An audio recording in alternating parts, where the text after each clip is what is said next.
Para sa akin, malinaw sa kahit sinong matinong tao na sinisira ng malawakang migrasyon ang kanluran. Sige, mayroon tayong napakaraming datos na sumusuporta sa pahayag nito dahil may ilang bahagi sa kanluran na hindi sumunod sa landas ng malawakang migrasyon kahit pa may pressure mula sa mga globalista. Dahil sa kasamaang palad, napunta sa kamay ng mga globalista ang European Union. At isa ito sa mga dahilan kung bakit nagkawatak-watak ang Europa. At sa kasamaang palad, ang ganyang woke na makakaliwang patakarang bukas ang mga hangganan ay pumasok din sa Amerika. Ngayon, pumapasok na rin ito sa Australia. Tulad dati, pangunahing may sala ang mga woke na makakaliwang politiko. Sa Australia, tumatanggap tayo ng kalahating milyong imigrante, mga legal na imigrante talaga. Sa Australia, wala tayong mga illegal na migrante. Mayroon tayong mga legal na imigrante. Sa tingin ko mga 70, 5,070, 7,000 lang ang nag-overstay ng visa, maliit kumpara sa ibang bansa. Pero tumatanggap tayo ng kalahating milyong legal na migrante taon-taon. Bago mag-COVID, karaniwan tayong tumatanggap ng humigit kumulang 100,000 na kaya pang pamahalaan kaya iyon ang nangyayari. Ipapakita ko ito sa'yo. Sa totoo lang, hayaan mong simulan ko ito. Tingnan mo itong graph na ito. Sige, para maintindihan mo kung ano ang punto ko rito. Ito ang bilang ng mga kaso ng panggagahasa kada 100,000 katao. Tingnan mo kung nasaan ito noong 2010. Tingnan mo kung saan ito medyo mababa. Mas mataas pa rin ito kaysa sa Poland. Ang nasa pinakailalim na guhit ay Poland. Tingnan mo ito pagkatapos ng 2012. Nagsimulang tumaas. Ito ang UK. Ang UK ang rape capital ng Europa at posibleng ng buong mundo, kasunod ng South Africa. Hindi rin mga puti sa South Africa ang gumagawa nito. Tingnan mo ang Sweden, pataas ng pataas ito. Mababang mababa ito noong dekada 90 dahil binuksan nila ang mga hangganan noong dekada 80 at 90. Aktibo ngayong naghahanap ang Sweden ng paraan para kanselahin ang pagkamamamayan. Pero gets mo na Bakit mababa ang Poland? Sa katunayan, lalo pa itong bumaba. Bakit? Bakit? Tingnan mo. Ito ang Europa. Nandito ang Espanya. Ang Espanya ang pinakamasamang halimbawa ng pagpapabaha sa bansa mo ng mga migrante mula sa third world. Hindi mo lang binubuksan ang hangganan, binibigyan mo pa sila ng gantimpala. Kahit nilalabag at hindi iginagalang ang batas ng bansa. Tingnan mo ito. Isang grupo ng taga-Sub-Saharan Africa ang nambugbog ng ilang Espanyol. Ganoon lang, karaniwan na ito. Tingnan mo ang kawawang babaeng Espanyol na ipinagtatanggol ang lalaki niya. Nangyari rin ito sa Espanya, Iberia. Akala ko sa Leon, Pransya ito nangyari. Pero sabi ng video sa Espanya raw. Pareho lang naman kahit saan pa. Pransya, Alemanya, Britanya, Espanya, tingnan mo. Itong Muslim mula Hilagang Aprika ay lumapit sa isang bar habang may mga tao sa loob. Binuhusan niya ng gasolina at sinindihan tapos nagpakita pa ng middle finger. Tingnan mo ito. Tingnan mo kung gaano kalaki ang paghamak at puot na meron sila. Marami talagang ganitong mga video na pinapatugtog ko. Tingnan mo ito, hindi ko pwedeng ipatugtog sa iyo ang video na ito. Bilubugbugug ng mga imigrante ang Kastila. Tingnan mo ito. Tingnan mo ang nangyayari dito. Kaya ang Espanya ay wasak na, okay? At hindi lang Espanya, pati Pransya, Alemanya, lahat sila ay wasak na. Ihambing mo sa Polonya at Hungary sa Europa. Pareho silang may mabigat na kapalit dahil hindi binuksan ng bansa sa mga migrante mula ikatlong mundo. Tingnan mo, magandang Polonya. Namumuhay ang Polonya sa nakaraan sa positibong paraan. Sa Polonya, masigla pa rin ang mga shopping mall. Sa Polonya, abot kaya pa rin ang mga presyo. Sa Polonya, naglalaro pa rin sa labas ang mga bata. Sa Polonya, malinis pa rin ang mga istasyon ng metro. Sa Polonya, mayroon pa rin silang mga komunidad. Sa Polonya, ligtas pa rin ang kanilang mga kalsada. Sa Polonya, maganda pa rin ang buhay, parang noong araw. Maganda. Ipinakita ko sa iyo ang mga stats. Tingnan mo to. Isang Dutch na filmmaker at YouTuber pumunta sa Poland at nakita niyang ligtas doon. Gaya ng alam nyo, nagsisimula ng lumaban pabalik ang mga Dutch sa maliit na bayan ng Lustrek. Sinunog nila ang isang migrant hotel. Ulit, itong mga tao na to, sila ay mula sa mga lipunang mataas ang tiwala sa isa't isa. Ayaw talaga ng mga taong tumagmulta, lalo na makulong. Pero pinilit ng globalist elitist na gobyerno nila ang mga third world migrants sa kanila. Kaya sila'y nasasaksak at ang mga babae ay ginagahasa. Tingnan mo kung gaano ito kaganda. Ihambing mo ito sa Manchester. Ang mga upuang ito ay mapupuno ng mga tambay, mga taong nagbebenta ng mga illegal na bagay. Hindi mo nakikita yan dito, di ba? Sa Berlin, makakakita ako ng mga tulak doon. Grupo ng mga tulak doon. Grupo ng mga tulak doon. At gaya na nakikita mo, dito, malinis. Tingnan nyo kung gaano kapayapa dito mga pare. Isipin yung gawin yon. Sa Paris, ang lungsod ng pag-ibig ay naging lungsod ng panggagahasa.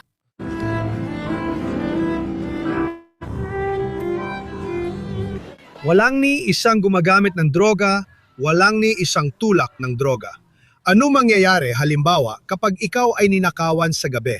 Dito. Hindi kami nasa pintuan. Hindi nangyayari yun. Dito, Naglakad-lakad ako rito sa Krakow at pati mga paligid nito, mga 2 hanggang 3 araw ako ron. Pero ngayon, lang ako nakaramdam ng ganitong kasiguradong ligtas ako. naranasan ko ito mismo.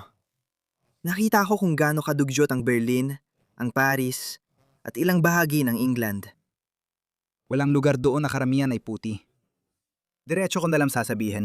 At napunta na rin ako sa Belgrade, Serbia at sa Prague, mga lugar na hindi sinira ng migrasyong dulot ng bukas na hangganan. Alam ko ang nararamdaman ng taong ito. Mayroong napakaraming datos na nagpapatunay na ang globalistang agenda ng bukas na hangganan ng mga namumunong elite ay naging isang sakuna. At tingnan ninyo, Poland, kailangan ninyong maging walang awa mga pare. Kailangan ninyong ipagtanggol ang inyong mga hangganan. Panurin ninyo ito. Father sa hangganan ng Poland. Makikita ninyo na may mga taong pinuputulang bakod at sinusubukang makalusot. Parang hinihila nila at pinapasok ang hagdan doon. Dinala rin nila ang hagdan. 3 tao sa loob ng 15 segundo, 4 na tao sa loob ng 15 segundo. Pero sa loob ng 15 segundo, matapos makalusot ang mga tao sa border, may mga armadong gwardiya agad na lumalapit sa kanila para pigilan sila o kaya ihatid pabalik sa labas ng bakod. Hindi nagpapaloko ang Poland, ganun talaga yon. Malamang ibabalik lang nila sa butas na yon. Sa UK, literal na inilalatag ang pulang alpombra para sa kanila. Tingnan mo. Papasok sila. Sige po, dito kayo dumaan. Parang sa paliparan. Sino mag-aakala na kapag binigyan mo ng kaunti, aabusuhin nila? Si Pedro Sanchez nag-regularize ng 500,000 illegal, tapos 1 linggo lang, may dumating ulit na 1,000,000. Kung illegalize niyo sila, ano sa tingin mo mangyayari? May darating na namang 2,000,000. Lahat ng taga-Africa gustong tumira sa Europa. Pero sa proseso, wala ka namang makukuhang lakas paggawa. Magkakaroon ng henerasyon ng kababaihang magiging mga pasyenteng pangkaisipan dahil sa trauma. Kami ang mga biktima ng British grooming gang. Magkakaroon ka ng buong henerasyon ng mga lalaki na aliman ay magiging mahina o sobrang galit na hahantong sa karahasang politikal. At ang pinakamasama sa lahat ay ang katotohanang hindi naman nila palalagin ang iyong ekonomiya. Sabi mo, hindi sapat ang dami ng anak ng mga tao natin at nababaliktad na ang population pyramid. Kaya kailangan natin ng manual na manggagawa. Kailangan natin ng mga nagbabayad ng buwis. Dahil hindi rin naman gumagana yon. Napatunayan na ito ng walang pag-aalinlangan. Ang mga taong ito ay pabigat sa pananalapi ng kahit anong bansang pinupuntahan nila. Ito ay sa UK. Tanging mga puti lang ang mas malaking nayaambag kaysa sa nakukuha nila mula sa kaban ng bayan. Ang iba pa ay pabigat sa ekonomiya. Sa isang taon, ang isang Asyano ay nagkakahalaga ng 4,100 at 35 libra sa gobyerno ng UK. Ang isang itim na tao ay mas mahal pa, 4,000 at 500 libra. 5,300 ng iba, 5,500 ang may lahing halo. Mga puti lang ang gumagastos ng 1,444. Kakaiba talaga. Kaya pala ganun yun. Lumalaki pala utang nila dahil namimigay lang sila ng pera sa mga taong ito. Kaya kumukuha sila ng kaunting buwis mula sa Uber delivery, Uber food, o kung ano paman. At pagkatapos, ibinabalik nila lahat yon sa kanila. May 4 silang asawa at maraming anak na nagtatrabaho para sa pamilya nila. Grabe, parang pyramiding scheme. Nakakahiya talagang sitwasyong yan. Tingnan mo, binabatikos ng EU ang Poland dahil sa mahigpit nitong patakaran sa imigrasyon. Palagay ko, nagbabayad ang Hungary ng mabigat na multa. Hungary at Poland lang ang tumanggi sa utos ng EU na buksan ang bansa para sa mga migranteng mula sa mga bansang ikatlong daigdig. Ang isyu ng Islamisasyon sa Europa sa ilalim ng pagkukunyari ng multikulturalismo ay nagdulot ng pagkabahala at nagpasimula ng may init na debat sa buong kontinente. Maraming bansa sa Europa na dati tagapagtaguyod ng bukas na mga hangganan at mga lipunang multikultural ay ngayon nahihirapan sa epekto ng malawakang imigrasyon mula sa mga bansang karamihan ay Muslim. Nagdulot ng matinding tensyon ang patakaran ng European Union sa pagpapamahagi ng mga imigrante sa mga bansang kasapi, lalo na yaong mula sa mga bansang Islamiko. Ang Polonya ay matibay na tumutol sa patakaran ito at tumangging tumanggap ng mga refugee mula sa mundong Islamiko. Kinundena ito ng European Court of Justice dahil nilabag nito ang kasunduan ng EU. Gayunpaman, sa halip na sumuko sa presyon, lalo pang pinaninindigan ng Polonya ang kanilang posisyon at naging isang kilalang tinig sa loob ng EU at sa mas malawak na kanluraning mundo. Magaling, Polonya. Hindi ko masabi gaano ako ka-proud sa'yo. Isyu ng ilegal na imigrasyon ng mga Muslim. Ang pamamaraan ng Polonya ay hindi lang tungkol sa pagkontrol sa hangganan o sa mga pagbabagong demografiko. Ipinapakita nito ang mas matibay na dedikasyon sa pagprotekta ng kanilang kultura, soberanya, at pamumuhay sa nagiging globalisadong mundo. Tingnan mo ito. Sino hindi makakaalala sa panayam ni Dominic Tasinski? Nakamakailan lang pinagbawalan ni Tuti Akia na dumalo sa rally ni Tommy Robinson. Tingnan mo ang babaeng ito. Nakakatawa siya. Ilang refugee na ang tinanggap ng Poland. Wala. At ipinagmamalaki mo yan. Kung tinatanong mo ako tungkol sa illegal na imigrasyon ng mga Muslim, wala, ni isa man ay hindi makakarating sa Poland. Ni isa man kung illegal ito. Tinanggap namin ang mahigit 2 milyong Ukrainians na nagtatrabaho at mapayapa dito sa Poland. Hindi kami tututol. Magkakapareho kami ng kultura. Hindi sila banta sa aming kultura. Halos magkapareho kami, mga kapitbahay. Ayos lang. Hindi kami tatanggap ng Muslim dahil ito ang pangako namin. Ang tanong ko ay tungkol sa mga refugee, hindi ilegal na imigrante. Sinabi ni Jean-Claude Juncker, presidente ng komisyon, na ikaw ay rasista. Parang ipinagmamalaki mong di ka tumanggap ng refugee. Isa akong tagapangalaga ng kultura. Hindi ko matandaan kailan ginawa ang panayam na ito. Pero sigurado akong pagkatapos ng pananakop ng Russia sa Ukraine, kaya siguro 2022 pa. Baka 3 taon na rin ang nakalipas. Walang masama doon. Isa akong tagapangalaga ng kultura. Gusto kong protektahan ang aking paraan ng pamumuhay. Hindi yun rasismo. Yan ay pagprotekta sa sarili. Siyempre, dahil ito ang inaasahan ng ating mga tao mula sa ating gobyerno. Yan ang una. Yan ang dahilan kung bakit nahalal ang aming gobyerno. Ito ang dahilan kung bakit napakaligtas ng Polonya. Ito ang dahilan kung bakit hindi tayo nakaranas ng teroristang pag-atake. Tingnan mo ang mga kalsada sa Polonya. Pwede kaming tawaging populista, nasyonalista o rasista. Wala akong pakialam. Mahalaga sa akin ang pamilya at bansa ko. Mga pare, ito mismo ang ugaling kailangan natin mula sa bawat leader ng kanluran. Ito ang ugaling kailangan mo. Walang masama sa pagnanais, mapanatili ang iyong pamumuhay. Tanungin mo ang mga Muslim, sasabihin nila sa'yo, huwag kang magsuot ng bikini. Ang mga hindi Muslim ay hindi nga pinapayagang pumasok sa Mecca.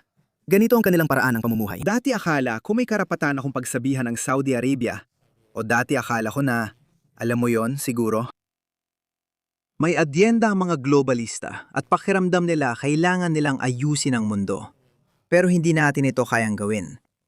Wala akong interes mangaral kahit sa Pakistan na pinagmulan ko, alam mo? Gawin mo ang gusto mo. Mamuhay ka kung paano mo gusto.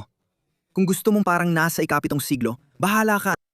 Sisisuraduhin ko ngayon na gagawin ko ang lahat para sabihan ng mga bagong kababayan ko na huwag hayaang pumasok ang kulturang ito. Sinira na nila ang sarili nilang mga bansa. Masaya silang mamuhay sa makaluma at barbarikong lipunan at iluluwas ang mga ideal na yon sa inyong bansa. Hindi nila mapipigilan ang sarili nilang gawin ito. Kita mo gaya ng sabi ko, di na maitatanggi ito ngayon. Ipinakita ko sa inyo ang ilang video mula Espanya. May folder at playlist akong tinatawag na Migrants.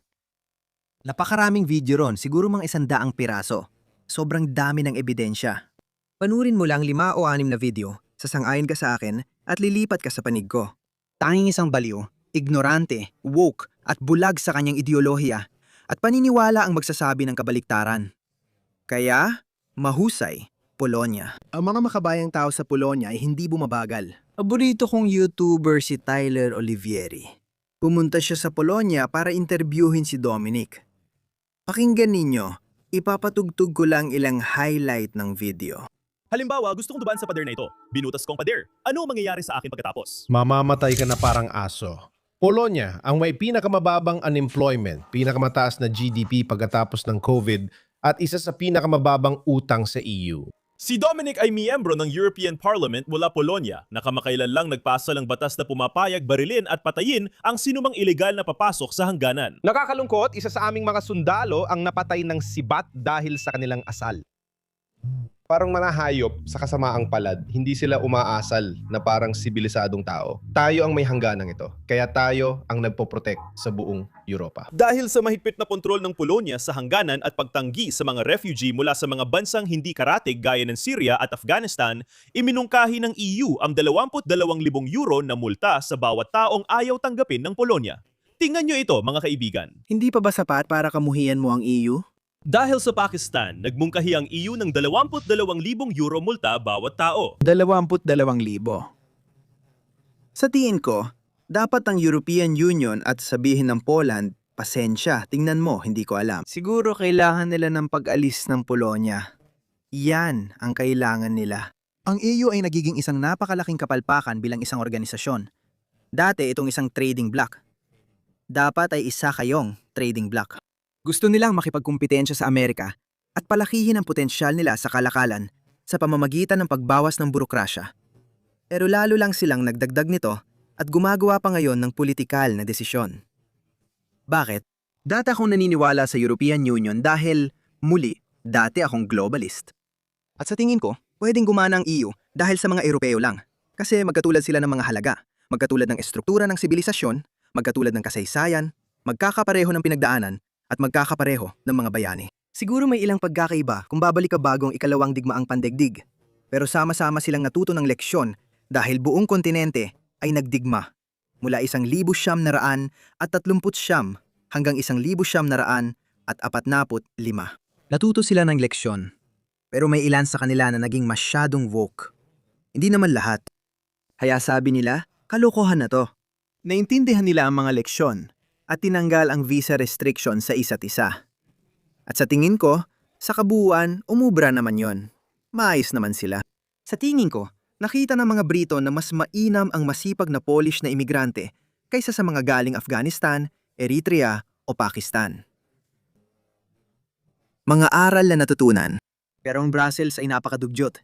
Nakita ko sa video sobrang dugyot ng Brussels. Kaya araw-araw nakikita ng lahat ng mga politiko ng EU ang bunga ng kanilang masasamang pulisya, pero hindi pa rin sila nagbabago. Ayaw ng Poland tumanggap ng mga tulad ni Dominic para hindi masabihang Islamophobic at pasista. Sabi ni Jean-Claude Juncker, ang presidente ng komisyon, na racist ka at parang ipinagmamalaki mo pang wala kayong tinanggap na refugee. Siyempre, dahil ito ang inaasahan ng ating mga tao mula sa ating gobyerno. Yan ang una. Kaya ligtas ang Poland. Wala akong pakialam. Mahalaga sa akin ang pamilya ko at bansa. Pag nakita ko ang pader, alam ko na para ito sa mga magiging anak ko. Epektibo ba ang mahigpit na patakaran ng Poland sa hangganan? Mas ligtas ba talaga ang Poland kaysa sa iba pang bahagi ng Europa dahil dito? Gusto ba ng mga tao sa Poland ang bukas na hangganan? Ipinanganak kaming rasista at ipinagmamalaki ito. At ayoko talaga ng mga imigrante sa bansa ko, alam mo yon? Salamat pare! Bago makipagkita kay Dominic, dumaan muna ako sa Warsaw para alamin ang opinyon ng mga lokal tungkol sa hangganan ng Poland at pinalakas na border patrol. Oo, napanood ko buong video sa channel ni Tyler Olivieri. 17 milyon ng views. Grabe, legendary talaga siya. Ganon dapat tayo. Ganon dapat ang bawat bansa sa kanluran. Huwag kang humingi ng paumanhin sa kung sino ka. Hindi mo kailangang humingi ng paumanhin para ipagtanggol ang paraan ng pamumuhay mo. Kailangan natin ng ganitong paninindigan sa bawat bansa sa kanluran kung nais natin silang mailigtas.